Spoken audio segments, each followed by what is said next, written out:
Hi everyone, welcome to week 2 of our course. Once again, I want to share how wonderful it was to see the high level of interaction in which you engaged over the past week. I know that the distance learning format requires a lot of you, and your commitment to responding to and engaging with one another is enabling an environment of curiosity and inquisitiveness, as well as one that will allow for constructive feedback to your peers as we continue through the course, so keep it up. The course content pages will be a bit more general in response to items that emerge from our online conversations, and I will respond more specifically in videos. So first of all, the discussion that emerged from the chart, that's really what I want to focus on right now. As one of you noted, the chart was certainly a way to spark conversation. That was my goal. There is never an expectation in this course that you will need to agree with me or anyone else. As long as you frame your reactions, responses, and beliefs in a respectful manner, it's wonderful to hear a wide range of positions on a particular issue. The question of whether memorization is ever necessary came up a great deal in your discussion forum. So I want to talk about that a little bit and connect it to the issue of frontal teaching.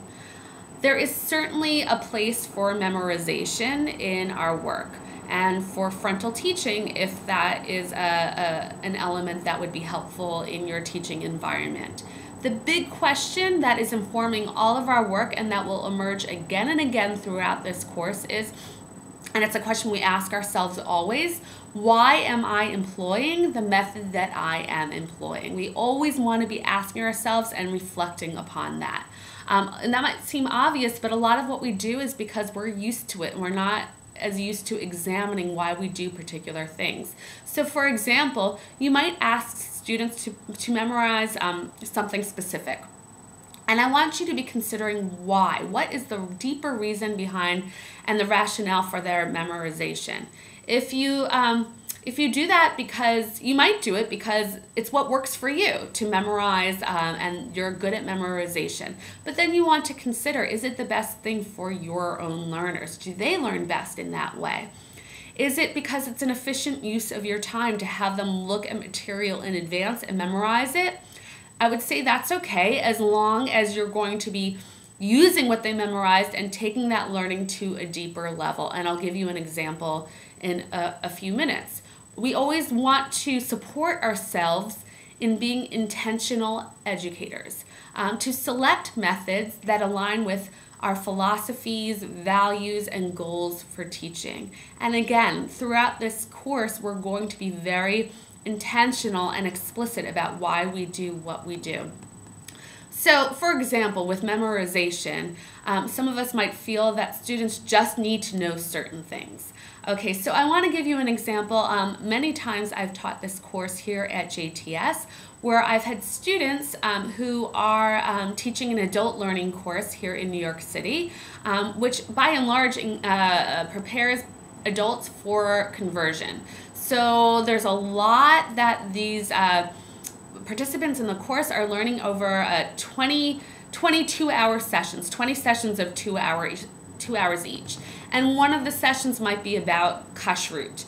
And my students will come to class and tell me how they gave a lecture primarily on the different elements of kashrut. They felt that was very important for their students to know what is a kosher fish, what constitutes kosher meat, what does parav mean, and their students would take notes. So I would really push my students in this course to consider, is that the best way to engage your adult learners and have some lasting learning from them? You might want to have them before class read a few selected pieces on kashrut and have some familiarization with categories, and then come to class and perhaps engage in some activities in which they need to apply that learning. Do they need to create a menu or divide into groups? In one group, create a menu in which there's kosher fish. One is a vegetarian menu. One that offers parav options, etc. Do you want to engage them in a discussion in which they're grappling with and thinking critically about why kashrut might be meaningful to their expanding practice? its relevance to modern American life and contemporary approaches to kashrut observance. You don't need to do what I'm asking you, what I'm suggesting. But the point I'm making, and that I made with these students in my course, is that we want to consider how we're making use of our limited time with learners, and not just assume because we've lectured on something or asked them to memorize something that we've taught them and that they now have particular knowledge, as if it's a commodity that they can just have deposited into their brains. We want to think about how we're making use of our time with our learners. I'll keep saying that over and over, and have a rationale for why we're doing what we do. Think back for yourselves on the items that you've been asked to memorize in the past, throughout high school or in college. What do you remember?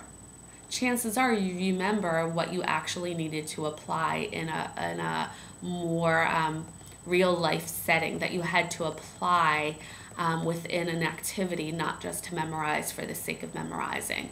So this connects to this question of what it means to construct knowledge with our learners. One of you mentioned and said, quite rightly so, that you're not sure what that means. That makes sense. We haven't really spent time on that yet, and I promise we will throughout this course.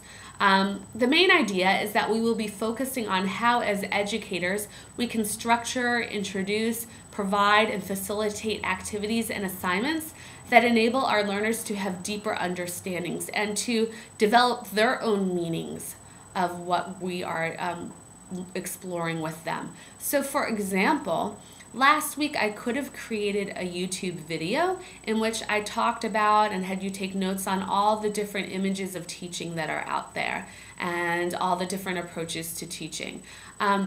What I made the choice to do is to put up the chart and have you engage in a conversation, and what emerged from that conversation was a really rich and textured discussion about different approaches to teaching and different images of teaching. So you were constructing knowledge about what it means to have different approaches to teaching. As I said a few minutes ago, there is no one-size-fits-all in this course. You have different experiences in the field and a wide array of perspectives. This week is about beginning to explore your voice as an educator, what is authentic to you in your teaching setting. And when I say voice, what you'll come to see this week is not just about the voice that comes out of our mouth. It's a more of a holistic approach, how we use our hands, how we make eye contact with our learners, how we convey enthusiasm about material. By the end of this course, you will be able to clearly communicate your approach to teaching and demonstrate how the types of activities and assessments and strategies you choose reflect your overarching beliefs and values. And as we engage together in this endeavor about reflective practicing, we will become clearer on the kinds of educators we want to be and why we do what we do. So moving on to week 2.